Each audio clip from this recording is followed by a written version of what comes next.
Hey everybody, welcome to the ReCoop. I'm Cooper Daniels and I'm a guy that knows a little about a lot. And today I'm here with Alex Trefonas. He's the creator, the founder of Algodex. How you doing, Alex? Doing great. How are you? I'm great, man. Thank you for coming on. Thank you. Thanks for inviting me. So we talked 6 months ago, I guess it was, at Algo Fest. I had a great time. I felt like you explained everything great. And that was a while ago, and there's a lot that's changed since Algo Fest, I would say, right? Right. And so I'm excited to have you on. I know everybody, I've talked to the guys on the Algonauts Discord. Everybody's really excited to hear from you and, you know, how close we are to Algodex coming and all that. And we're going to get into that. Right. But before we jump in there, for anybody that might not know who you are or, you know, your journey, like maybe you can just give us a quick breakdown of how you came to Algorand and what brought you to creating Algodex. Sure thing. So I've been involved in crypto kind of off and on for about 10 years, 10 or 11 years. And, you know, I took a long break and I was getting back in the crypto world and, you know, I was looking at different cryptos. I'm like, oh, Algorand's really interesting. I kept coming back to it. And then, you know, with my computer science background, I decided to actually analyze the protocols of different the newer proof of stake ones to just see which one might actually be the best.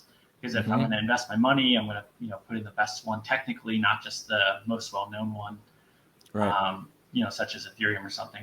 So, so I started doing that, and I kept coming back to Algorand. And then meanwhile, in the back of my mind, you know, I kind of want to get more of a social media presence to maybe do some kind of a startup, although I didn't really know what I wanted to do. But I just started tweeting about Algorand. I noticed I'd get, you know, 1 like or 2 likes or so if I just tag, you know, hashtag Algorand on something I say. So I kept doing that more and more because I noticed just I kept getting more and more likes, and I would, you know, try to make, you know, nice tweets and well thought out stuff. I was still working my full-time job, you know, as a software engineer at the time. So I kept doing that. I grew my Twitter presence quite a lot until I was, you know, within a month. I think this was back in like, I think it was February or March or something. I became like, at least temporarily, like the #1 social influencer for Algorand, or other than like the Algorand itself social media account. Yeah. And I mean, I was actually looking at the Lunar Crush thing yet last night, and I noticed you're still on the list. Yeah, and not intentionally. Yeah, because I don't focus on it. Well, I used to like focus on you know, getting a lot of social media traction, and I was just thinking, okay, you know, I actually have enough people following me now, so if I start some product, I don't know what it would be, you know, it'll probably gain at least some kind of traction. At least I'll have users to try it out, which is actually really hard to do in a startup, because you know, I've dabbled around with side projects in the past, and I read about startups and that sort of thing. So I'm like, okay, I know I can make something. I know I could get some users. So, and then I noticed, you know, Algorand has no DEX. So I'm like, oh, I can make. And by the way, we're back there. Yeah, we're back in that state, at least temporarily. Yeah, I know. I don't expect that to last very long. No, me neither. Yeah. Yeah. So I was looking around the Algorand example code, and I noticed that they actually have some example smart contracts, and one of the examples is a limit order, and it's all open source code and all. And you know, I was talking to their head of developer relations, Jason, and they're like, yeah, you can use some of our code. You know, it's all MIT licensed. So I'm like, okay.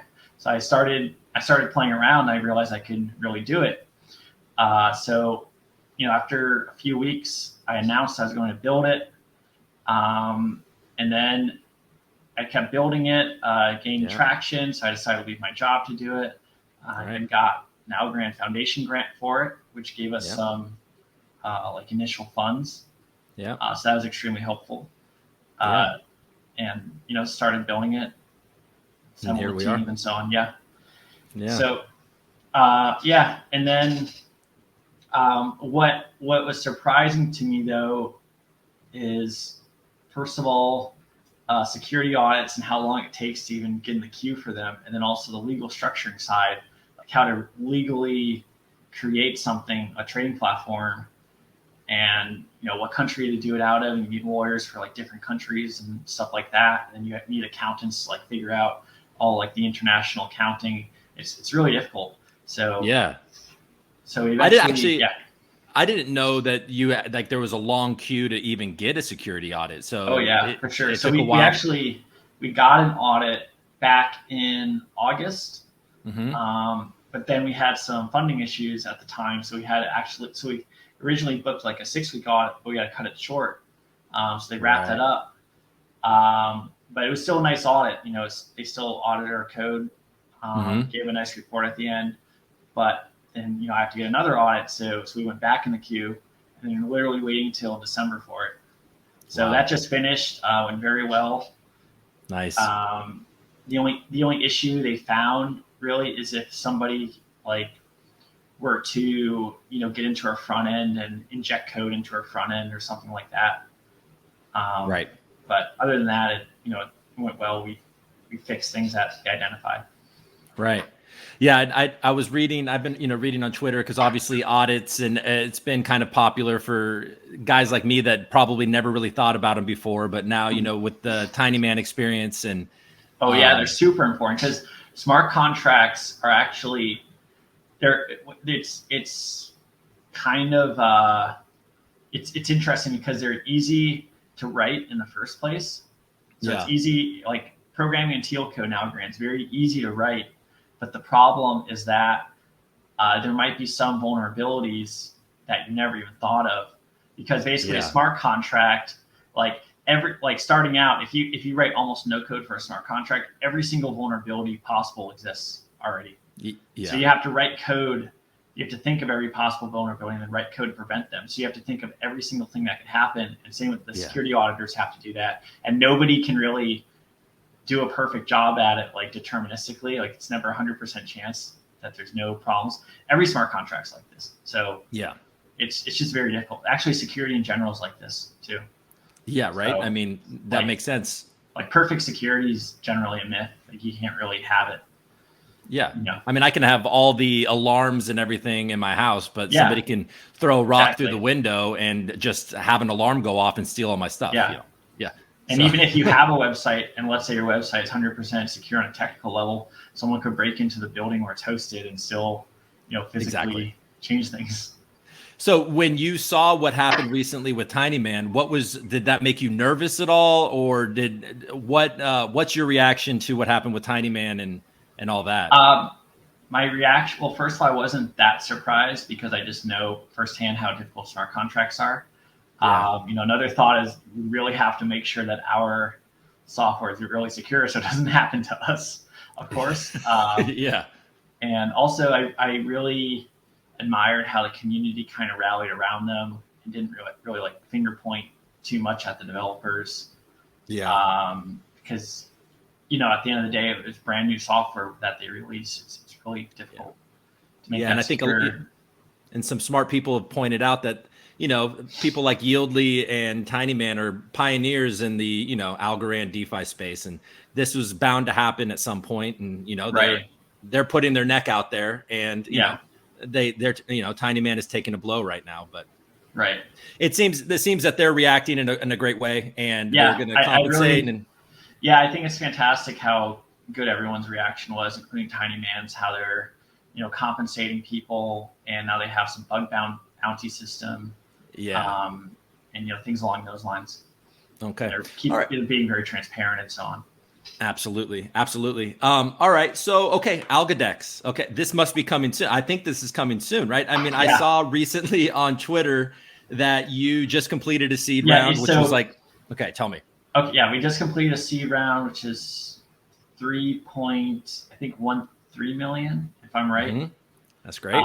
And if I'm correct, I'd have to double check, but basically, so we raised this money. We're merging with Algonat, which is, we actually started the merger process in September, but it takes a while because we have to figure out all the accounting, and they had to create legal entities on our behalf in order to even do the fundraise.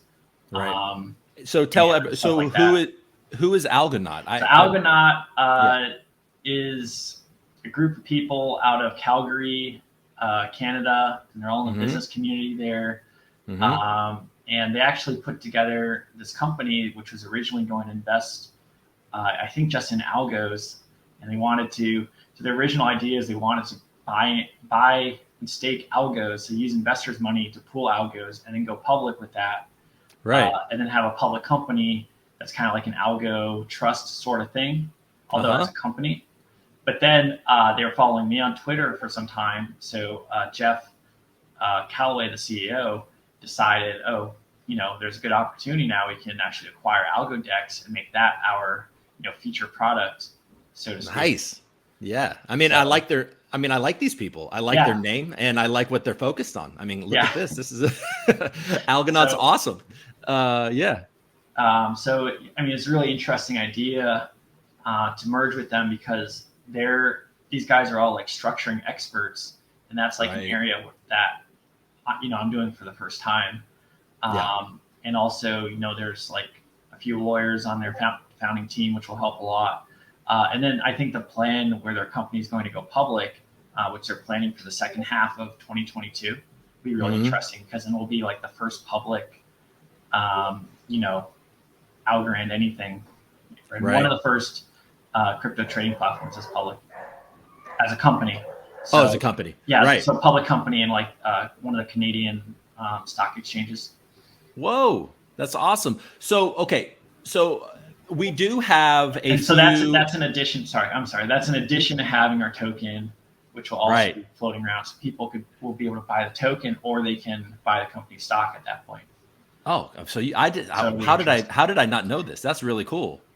Well, I stopped tweeting about it because whenever I talk about it, people just find it so ridiculous that I might be taking a company public that they think I'm just like trolling or something like that. But it's actually quite likely because this group of people, they've actually, some of them sit on the boards of other public companies.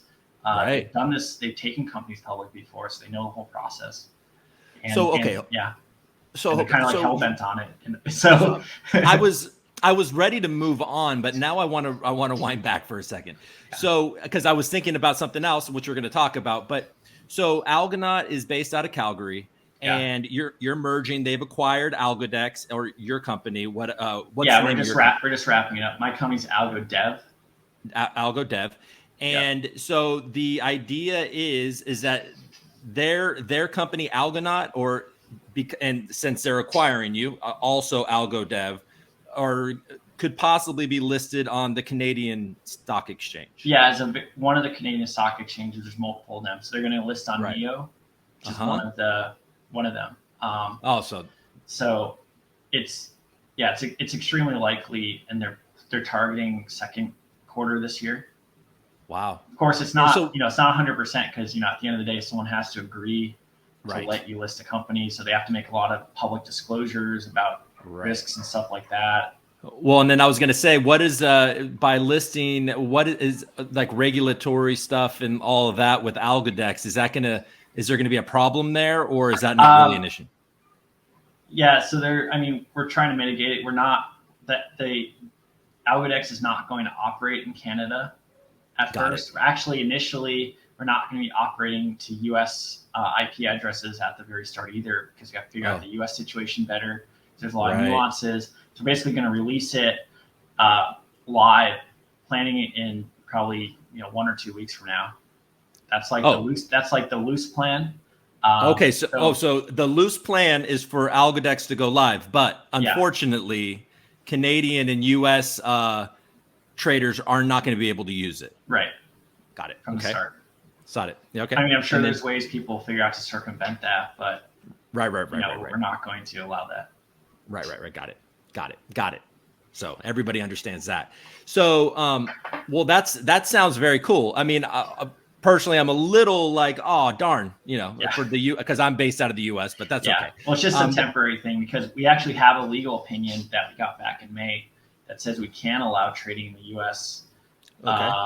Because the way that the software is based on the decentralization, Algodex, the platform, is not a money transmitter because the money is sent directly from people's unhosted wallets from like MyAlgo or something directly to the blockchain and not through our platform. So we're not transmitting any money. We're just providing the software. The issue though is that in the US, you're just not allowed to trade any securities at all unless you're registered, exchange for securities trading. And then this is why pretty much all the trading platforms aren't registering, because if something is registered as security, you can't let people trade it peer to peer, because all securities have to either, I don't have to get into a massive discussion about securities law, but basically nuances about that, like us having to figure out what token's a security, what token's not a security, and so on. We just really need a nuanced approach to that. So we have to hold off on the US deployment. Got it. But it sounds like the plan is obviously the US and Canada, and ultimately.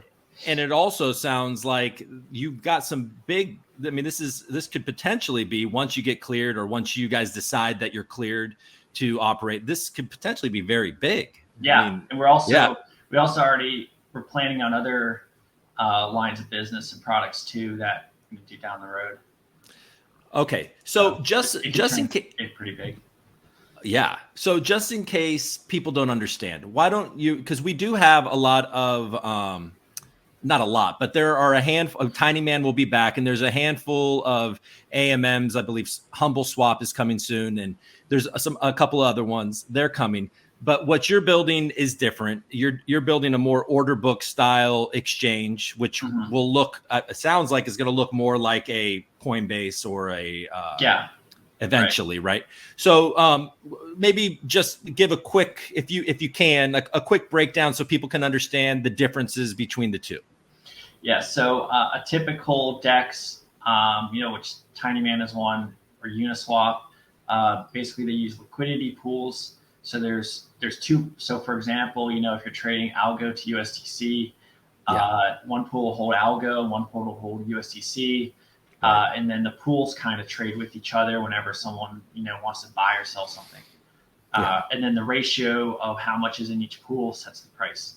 Right. And then people take advantage of when the price gets out of whack, then you get a good deal, and then the price goes back to normal. Yeah. Yeah. So then arbitrage kind of keeps in line with the rest of the market. Now, what I'm making and my team is making is a limit order platform. So basically, all the money is held in limit orders, more like a traditional exchange. And then basically, you set your price that you want to sell something at, or your price you want to buy something at. It goes into an order book, and then other people can see all the open orders, and they can choose, what they want to execute on and trade with, and so on. So it allows a lot more kind of fine-grained trading. And people, you can set a price, then go to bed or something. You don't have to wait for the ideal price. You can see exactly, how deep the order book is and stuff like that. Cool. So, and I noticed, I saw recently that you tweeted that market orders are going to be coming, and something else. What was it? Algorand Wallet Connect. Oh, right. And Connect. Yeah. Yeah. So right now we only allow my Algo Wallet, but we're going to soon have the official Algorand Wallet. Yeah. Got it. And okay, so because Algorand's a relatively, especially the DeFi space and the ASAs, it's a relatively young, new space, right? And so with a limit order, market order style exchange, how do you deal with the fact that the liquidity may be on the lower end? How do you keep the prices from getting completely out of whack, or people kind of taking advantage? Well, that's a great question. So basically, people will place orders at prices they want to sell or buy things at, and over time, even if we don't do anything on our end, just more and more orders will fill up the order book, as we've seen on testnet. And just people naturally provide more liquidity in the form of placing orders and leaving them open. And that just naturally, just like a network effect sort of thing. But then on top of that, we're offering airdrops to anybody that actually puts orders onto the order books, especially in the first few weeks it opens. So if you provide liquidity by by keeping orders open, you'll eventually get a whole bunch of airdrops of our token, our Algodex token. And then also, so there you go. So in the beginning, you're going to offer incentives to operate on the and eventually the Algodex token is also going to be part of the platform itself as a rewards program. So the platform will automatically track who's providing how much liquidity, and there'll be rewards pools. And then people basically get rewards from the rewards pools.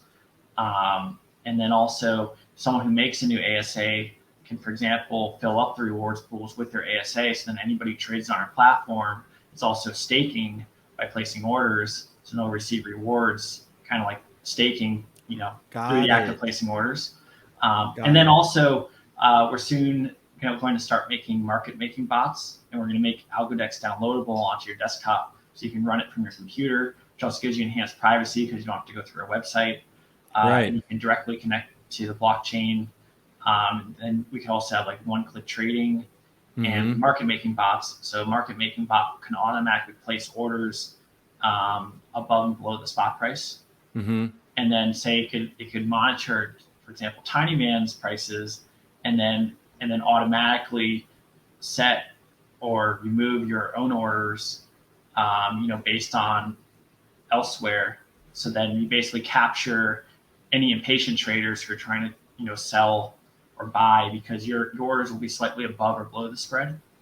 Right. So, okay, that's kind of so basically, so the downside is that you may put in a limit order that doesn't get met quickly because of liquidity. And so what you guys are doing to address this idea that maybe people will want to use a different thing because of the timing, you're saying, okay, well, if you let that limit order sit there for a while, it's basically like staking, and you're going to earn some of our native token. Yeah, exactly. And the native token is what is it going to be called? It's the Algodex token. It's ALGX. ALGX. So that's what a lot of there's a lot of people buying it in advance. That's how we got money for the seed round. Did you do a pre-sale on the? Yeah, it was basically a pre-sale. Oh man, when did that happen? It happened like November and December. The problem is we can't announce it publicly because then it's a public pre-sale. Right. It's basically an ICO, and that's super regulated. You can't. So. Okay, I understand. So just real quick, and I apologize for asking this, and I'm also not the most sophisticated when it comes to these things. But theoretically, if I were somebody trying to in the U.S. on a different exchange, not your exchange, but and the U.S. was not allowed to participate, would I be able to do that with like a VPN? Is that a workaround on that? I mean, yeah, technically. Someone would be able to, and there's nothing we can do to prevent that. Okay, gotcha. All right, and then cool. So let's see so you have that's really cool. I think that's I hadn't heard or I hadn't thought about the idea that so the liquidity might be, especially in the beginning, and especially since we are sort of at the beginning of like I said, the Algorand DeFi space, that I think that's a really cool solution by having your native token. Yeah, thanks. And how's it? Yeah. How you must have been pleased with yourself when you thought of that. Was that your idea? Well, I mean, it's actually people want to buy the token. They're like, okay, how is liquidity going to work and so on? So we got to come up with a way where the token will help with that.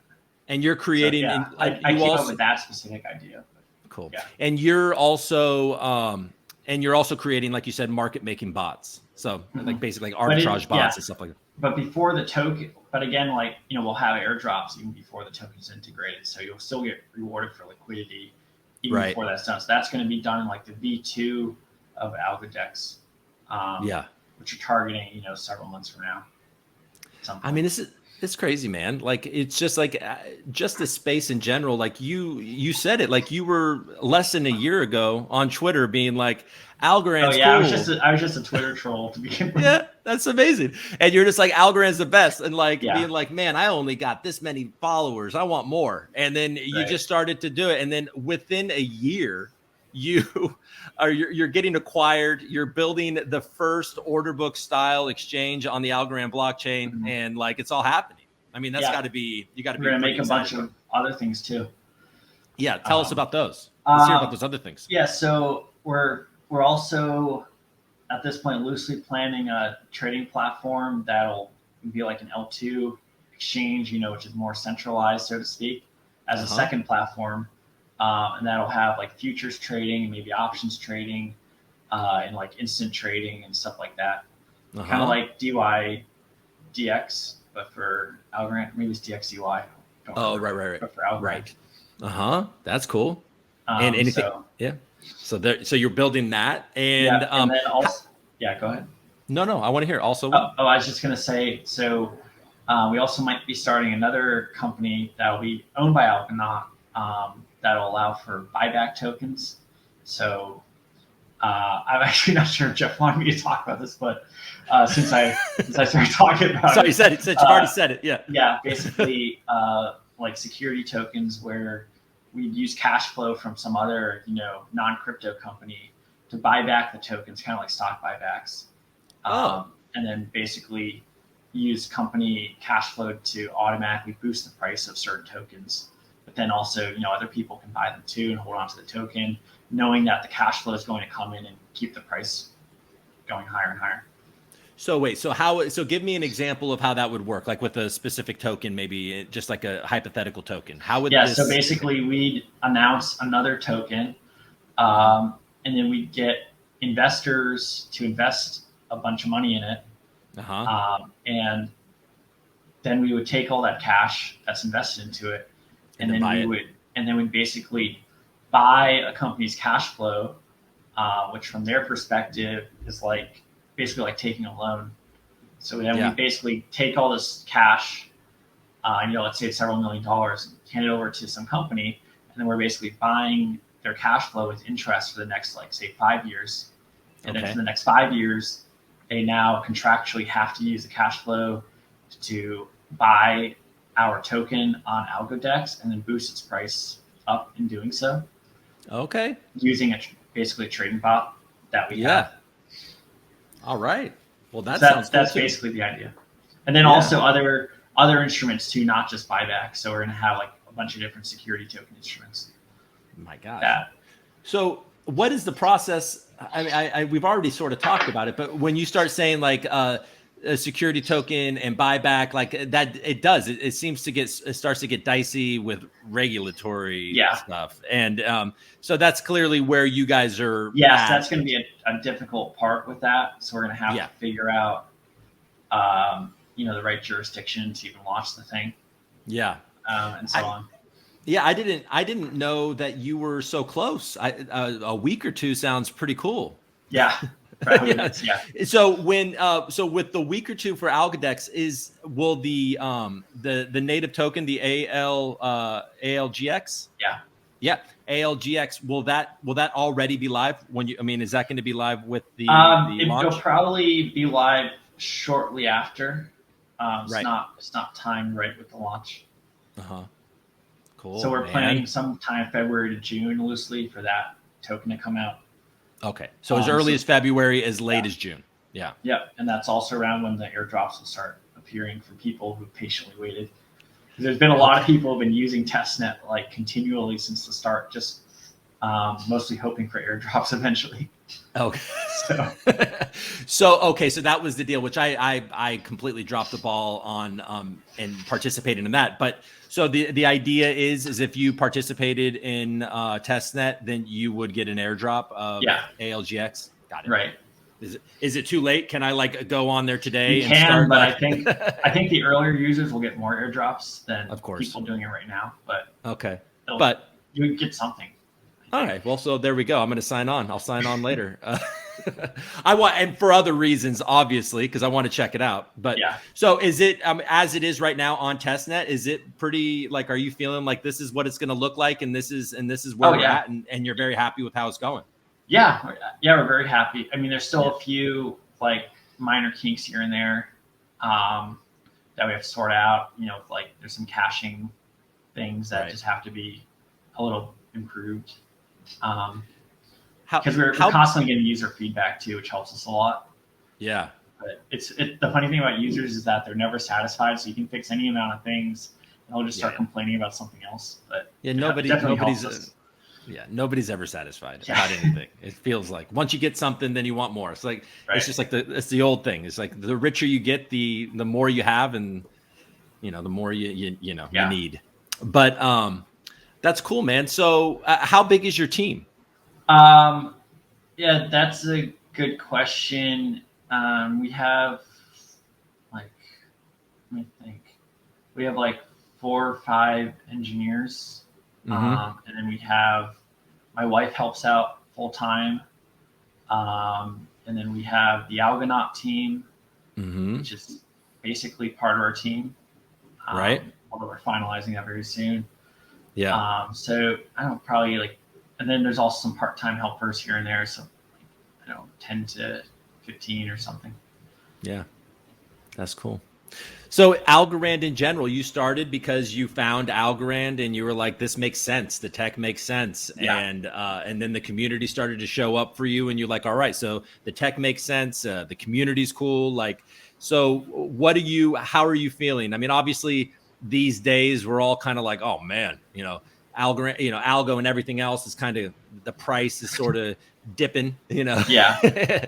And I imagine you probably have, I don't want to assume, but based on your origin story, I imagine you have a wallet. You're a governor. Are you a governor? Yeah, I'm definitely a governor. Yeah. And so, I mean, what are you feeling about the future, 2022, Algorand, crypto in general? Algorand will keep doing well.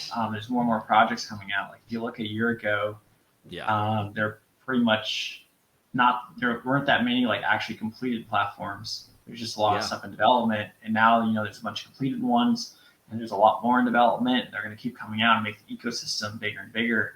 So I'm very bullish about Algorand. In terms of the price, it's pretty much impossible to predict. And there's all this interest rates stuff going on with the Fed, and that affects prices. And I think who really knows short term. Right. So I think we're almost up to 2%. I think that with the 10-year, right? I think when I looked earlier today. Well, I think the Fed's getting more hawkish in general. So which is not good for crypto. No, or anything generally any asset actually. Yeah, except for maybe I don't know. Do banks do well? Banks do well in this environment, right? Yeah, banks do well. Yes, banks and things that pay dividends and have a good price to things that pay short-term dividends or short-term, because anything that pays a long-term dividend, the price of the asset will actually go down. I'm glad that I could turn this conversation into but this is a total tangent. I'm now I'm forcing on you what I've been thinking about this morning. But well, you know what, man, I don't know. What else can you tell me? Is there anything else? Because I feel like I got a good grasp on Algodex, but what did I miss? I feel like maybe I didn't cover something. I didn't ask you something. I think that pretty much covered everything. I mean, we're just really focused on the launch right now, and trying to make that go smoothly, and trying to wrap up this acquisition, which is also a big distraction, right? Because they keep sending me requests for due diligence stuff, so I have to do all this kind of, from my perspective, busy work. Right, try to tell them every little inconsequential detail about the company, right? Instead of doing actual engineering work, which is a huge, thing I don't really feel like doing. Are you lucky enough? Is your wife good at stuff like that, or is her skills on different things? I basically have to do it. Well, she's the one who's constant. Anytime some investor reaches out to us, we just redirect it to her, because I don't want to deal with that. Because you have constantly people just reaching out, want to talk to us for to throw money in, or for partnership reasons or anything else. So right. I'm trying to figure out how to delegate things, which is actually quite difficult. Yeah, all of this, and you're at the you're in charge here and having to do all that. Well, I remember when we spoke, last year, you were doing everything. It seemed like it sounded I was doing quite a lot, not everything. Well, you were. That was a unique. Maybe it was a unique time in your journey, but for that specific time, yeah. Yeah. So. Cool, man. So I mean, there we go. I feel pretty good. I mean, I'm excited about Algodex. I'm excited for it to be obviously available in the US and I mean for the Canadians as well. That doesn't matter, but yeah, I know there's a lot of Canadians that are invested in Algorand. Clearly, there's a company called the Algonauts up there that just merged with Algodex. Right. But I mean, this is exciting, man, and I appreciate you coming on. Thanks. Yeah, really enjoyed coming on. Yeah, cool. I'll talk to you soon, hopefully. Yeah, definitely. Yeah, anytime. Just let me know. I will, dude. All right, thank you. All right, cool. Later. See ya.